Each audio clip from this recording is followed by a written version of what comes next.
అయోధ్య రామమందిర ప్రారంభోత్సవానికి కొన్ని గంటలే మిగిలి ఉండడంతో ప్రపంచ నలుమూలలు రామనామం జపిస్తున్నాయి. ప్రతి హిందూ హృదయం జనవరి 22వ తేదీ కోసం ఎదురుచూస్తోంది.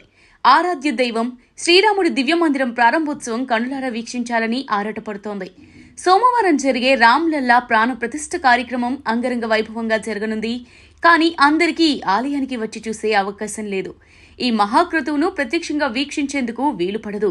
దీంతో రామభక్త కోటికి ఆ మధురానుభూతిని అందించేందుకు వివిధ ఛానళ్లు, సంస్థలు, ఆలయ ట్రస్టులు ముందుకొచ్చాయి. రాముల వారి ప్రాణ ప్రతిష్టాపన మహోత్సవం కార్యక్రమాన్ని లైవ్లో చూపించేందుకు ఏర్పాటు చేశాయి. ఈ క్రమంలోనే మల్టీప్లెక్స్ దిగ్గజాలు పీవీఆర్, ఐనాక్స్ కీలక ప్రకటన చేశాయి. అయోధ్యలో జరిగే వేడుకను సినిమా స్క్రీన్పై ప్రదర్శించనున్నట్టు తెలిపింది. అయితే ఆ వేడుకను వీక్షించేందుకు టికెట్ కేటాయించింది. ₹100 చెల్లించి థియేటర్లలో ఎంచక్క రాములోరి దివ్య వేడుకను చూసేయవచ్చు. సిల్వర్ స్క్రీన్పై కూడా అయోధ్య రాముడి పండుగను చూసే అవకాశాన్ని ప్రముఖ మల్టీప్లెక్స్ సంస్థలు పీవీఆర్, ఐనాక్స్ కల్పిస్తున్నాయి.